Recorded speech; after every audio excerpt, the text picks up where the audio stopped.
So the NASCAR Cup Series ran their first international race outside of the United States since 1958 on Sunday at the Autodromo Hermanos Rodriguez in Mexico City, which had an incredible crowd. Shane Van Gisbergen experienced deja vu as far as winning an inaugural race is concerned. He won the inaugural Chicago Street Race in 2023, which was his first career win in the Cup Series, and drove the 91 that day for Project 91 in Trackhouse Racing. It was also his Cup Series debut. I talked about that win, and I'll leave that video in the description. The driver from Auckland, New Zealand, got it done this time in Mexico City, driving the 88 Chevrolet for Trackhouse. He won in a laugher by 16.657 seconds over second place Christopher Bell in the Viva Mexico 250. The win was the largest margin of victory in a Cup race since Kurt Busch at Texas Motor Speedway in November 2009. The three-time Australian Supercars champion Van Gisbergen, who was in his first full-time Cup Series season, won the race from the pole and led 60 of the 100 laps on the day. SVG also led the final 32 laps and kept pulling away from the field and clinched a playoff spot in the process with the win.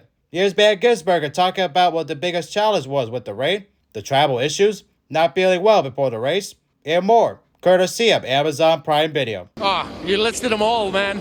What a week. I've really enjoyed myself here. I felt pretty rubbish today, leaking out both holes. That wasn't fun, but thank you to Safety Culture, Trackhouse, Chevy, and ECR Engines. Our car was amazing. Like, I think the 54 was close, but that last stint, man, what a pleasure just ripping lap after lap and watching them get smaller in the mirror.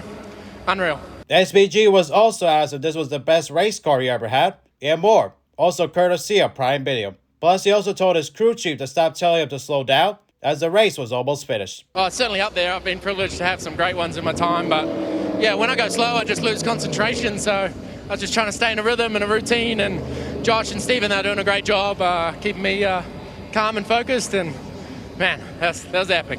Van Gisbergen also texted good friend and fellow Red Bull driver Max Verstappen the morning of the race. Verstappen is a four-time Formula One champion and five-time Mexico City F1 winner. Here's Van Gisbergen talking about if he got any tips from Verstappen and more, also courtesy of Prime Video. Yeah, a little bit in the wet, and just what lines to take and how to approach it, and yeah, what a guy. So don't know how he went today, but hopefully it went well, and hopefully I get this thing over the fence. As excited as the crowd was to see SVG win, there was no doubt they were there to cheer on his Trackhouse teammate and Mexico native Daniel Suarez. Suarez was celebrating an Xfinity Series race the day before on Saturday after winning that race in a backup car after crashing in the morning qualifying session. The grandstands chanted Daniel, Daniel, and held up signs supporting their fellow countrymen. Suarez was also emotional when he stood by his car at the starting grid as a local children's choir sang the Mexican national anthem before the race. At the end of the day, Suarez finished 19th, but he did lead early on and made a pass on the final lap. On the race's cool-down lap, Suarez pulled his car alongside Van Gisbergen's port car to congratulate Van Gisbergen on the big win. Here's Suarez giving his thoughts on how he did in Mexico City and more. I feel like today, I gave my best, but it just wasn't good enough, Suarez said. I wish I was in the mix a little more, fighting up front, but it just wasn't in the cards today. I'm happy with the performance. I don't feel like I left anything on the table, just wasn't meant to be. As for the event in Mexico City, which was something Suarez was working hard to promote as well, it was exciting about the experience. Here's more from Suarez. It couldn't have been any better, a proud Suarez said. I've been here since Tuesday, just working, doing promotion for sponsors, for the race itself, for fans. Every single thing that we did exceeded my expectations. The fans were amazing. Yesterday, you could hear them for their passions. It's an experience I for sure won't forget for a very, very long time. Once it was all over, it was the New Zealand national anthem that played on the stadium speaker as NASCAR did something very unique with having a celebration with a podium afterwards. The top three drivers were a part of that podium with Van Gisbergen, Bell, and Chase Elliott. The win was a big deal for SVG as he dealt with a lot going into the weekend in Mexico. He had a stomach problem, plus his crew showed up a day later due to travel problems when several planes had engine problems. Plus the sky was also overcast with a little rain happening earlier in the afternoon of the race. Afterwards, the Kiwi did his unique celebration, which is punting a rugby ball into the cheering grandstand that definitely got his money's worth for sure. Not only did Van Gisbergen overcome adversity, so did Bell, as he finished second after starting 31st. Bell also talked about if there were times he could keep up with the 88 and more, also courtesy of Amazon Prime Video. I don't know. He was really good. Ultimately, it was just a third place day.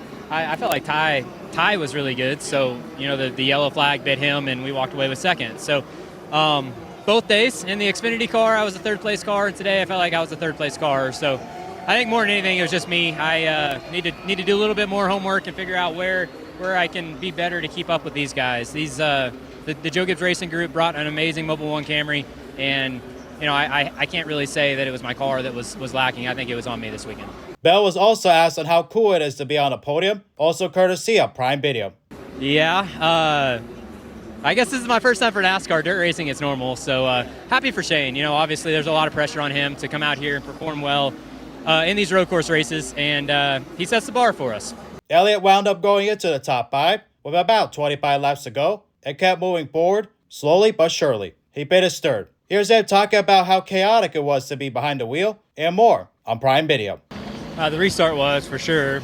And yeah, I felt like we were in a really good spot. I was super excited about having tires and getting ourselves to, we got in front of the 54, and I thought, to be honest, that was going to be the race for the win, there initially. And yeah, I got clear of the 1 and the 42, I think, and started settling in, and I didn't have anything left. I was kind of cooked after that, and yeah, I think we just pressed so hard to try to get through traffic that we, when it got singled out, I really just didn't have a lot of pace left. I mean, I felt like I gained on them there for a little while, but it was pretty tough sledding to get to that point. But yeah, we pressed on. Really proud of our Lumar Chevy group for just sticking with it. We were kind of up and down all day, and finally got going there. That a few runs from the end, and Al made a good call to get us on tires, and finally had a restart go halfway decent, and got a decent top 3 out of it. Here's Elliott talking about the track and how it raced and all the conditions and more, also on Prime Video. Yeah, I mean, it was a lot going on, for sure. Certainly, from the restarts, but once it singled out, it really became a normal road course, I thought. But the restarts were crazy. Just, you get in those situations, and it's just so tough because it's like you don't want to be the one to run in there and kind of gouge people out of the way, and as soon as you don't, you get gouged from behind. So it's just, I don't love that, but that's kind of what we got now. These bumpers are so strong. It's kind of just chaos there for a few laps so we can get single filed out, and then it gets pretty fun. Elliott's Hendrick Motorsports teammate Alex Bowen bit his sport. Here's Bowen talking about how much he had to fight over the course of the race, what the pain he was dealing with, and more, also courtesy of Prime Video. Yeah, I think running well probably made it easier than it could have been. Just proud of the whole Ally 48 team. I put us behind this week. In full transparency, I couldn't walk on Wednesday, so I missed all my sim stuff. I missed all my meetings, just trying to get back going, and had a lot of help from a lot of people to fix whatever the hell was going on. And thankfully enough, I was able to run all the laps this weekend. So honestly, my goal was just to come here and make all the laps and to end up with a top 5. I'll definitely take it. Proud of Blake and all the guys, and wish I wouldn't have burned the tires off it so bad at the end, but we were pretty decent. Here's more from Bowen of what his takeaway was racing in Mexico City and more on Prime Video. It's been neat. I've never been out of the country before, so certainly this week has been a lot, right? And travel for this week has been a lot, just with what I had going on. I wish I could have walked around the city more, enjoyed some of that more than I did, because I just laid in a hotel bed all weekend. But I mean, it's a neat spot. Gotta thank my girlfriend Chloe for picking me up off the floor and getting me some help. And it's been a heck of a week. Michael McDowell bit his spit for Spire Motorsports. He led 2 laps on the day in his Chevrolet. Here's him talking about what this top 5 means for his group and more, also on Prime Video. Well, I mean, we need to win. We know we need to win to get in the playoffs, but I'm really proud of everybody at Spire Motorsports. Splaster Chevrolet was really fast. We had an alternate strategy. Without that caution, it would have worked out pretty well, I think. Passed a lot of cars there at the end. Top 5, proud of that. Not what we came here to do, though. So we'll build on it, and we'll get ready for. We got Chicago, we got Sonoma, we got good road courses coming up. But this was an opportunity I think we let slip away. Here's McDowell talking about how big this top 5 is for his group, Aspire Motorsports, and more on Prime Video. Yeah, and that we had the speed. We had the speed today.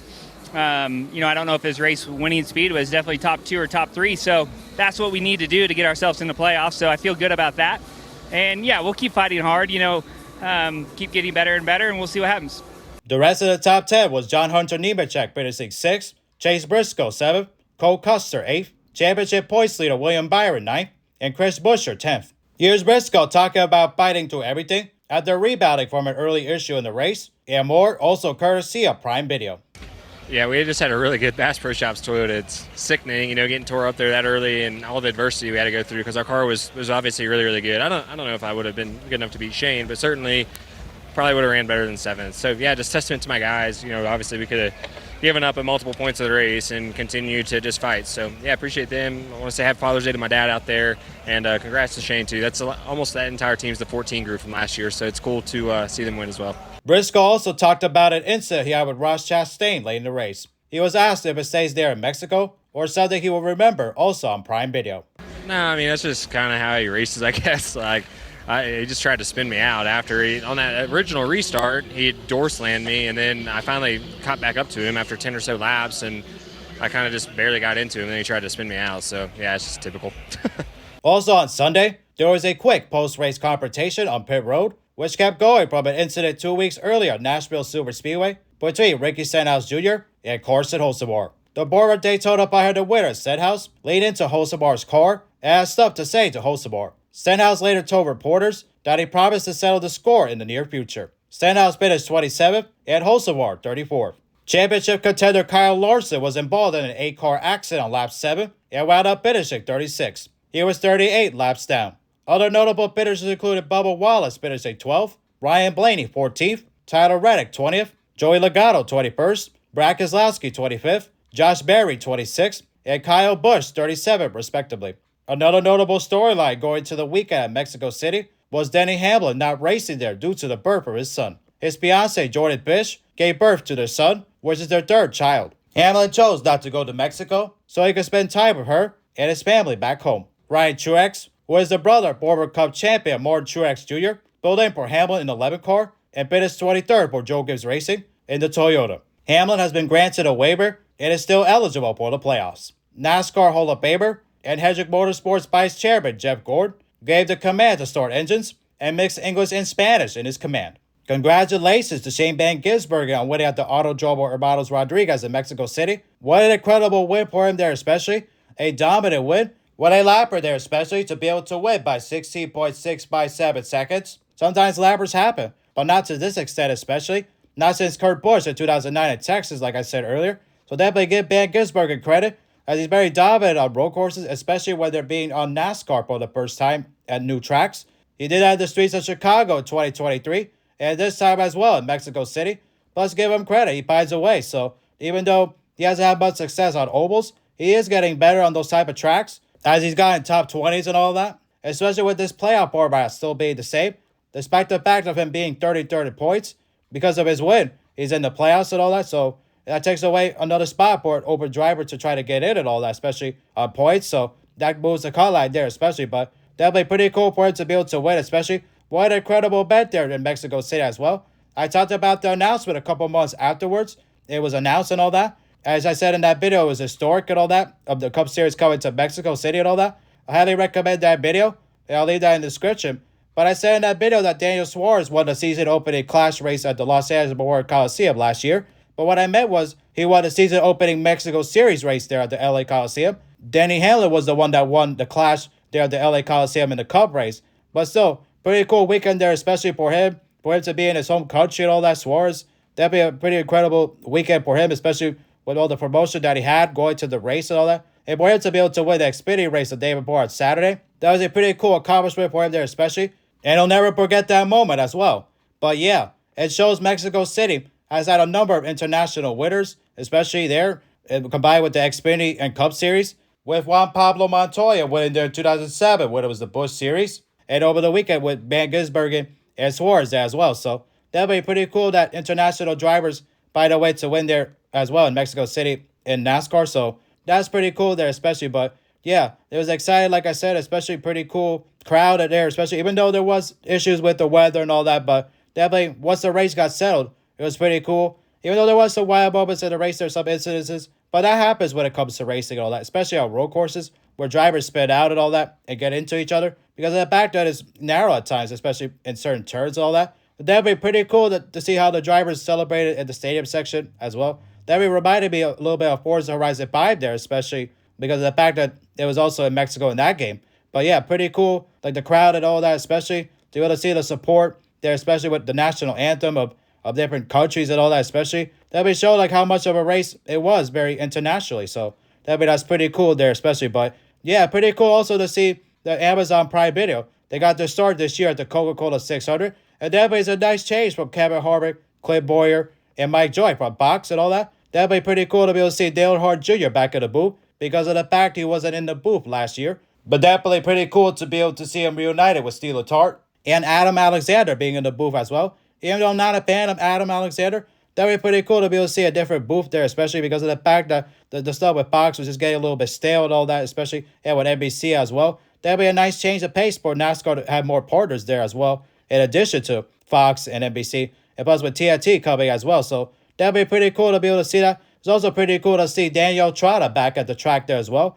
I remember how hot she was when she was on NASCAR Race Up, when it was on Speed, and then when it went to FS1. And she's still gorgeous. Plus, it's pretty cool to be able to see Carl Edwards back at the track there as well, being a part of the team there especially, and Corey LaJoie there as well. So that'd be a pretty cool team there, especially with Amazon Prime Video and all that as well. So definitely, it was also pretty cool that they brought back the stage thing as well, something that was seen with NASCAR Trackside when it aired on Speed. Definitely reminded people of that. I saw that on Reddit, something like that. So that'd be pretty cool to be able to have more of an interaction there because of the fact that the other studios aren't really doing it like that. The other broadcasts, especially with Fox, not having the Hollywood Hotel anymore to cut costs. But Amazon can afford to be able to include incredible things there, especially. So that'd be a pretty cool change there, especially. And definitely they're a good partner for the sport, despite the fact that it sucked that this race being so historic, being on Amazon Prime and all that. But definitely I found a way to watch the race regardless because of the fact that I didn't want to miss an opportunity to watch it, which I'm glad I didn't miss it. So definitely. But shout out to the crew at Prime Video and all that to be able to provide an incredible race. And also pretty cool that they didn't put commercials later in the race because if that was Fox or ABC, there would be tons of commercials towards the end. But it was cool that Prime Video did it the way they did there at the end of the race. So that's pretty cool, especially because you want to be able to show more action for the fans and all that, especially to be able to see more green-black racing and all that. So that'd be pretty cool that they did that. So shout out to Prime Video there especially. But yeah, congratulations again to Shane Van Gisbergen on winning at Mexico City. What an incredible win, like I said and all that. Especially pretty cool for him to be able to win at that track in an inaugural race and all that. So shout out to Ben Kenny and NASCAR for changing up the schedule to be able to include an incredible track and something different there as well. So that's pretty cool there especially. Anyways, hope you guys enjoyed. Don't forget to leave a like. And if you are brand new, subscribe. And we'll see you guys in the next video. Peace.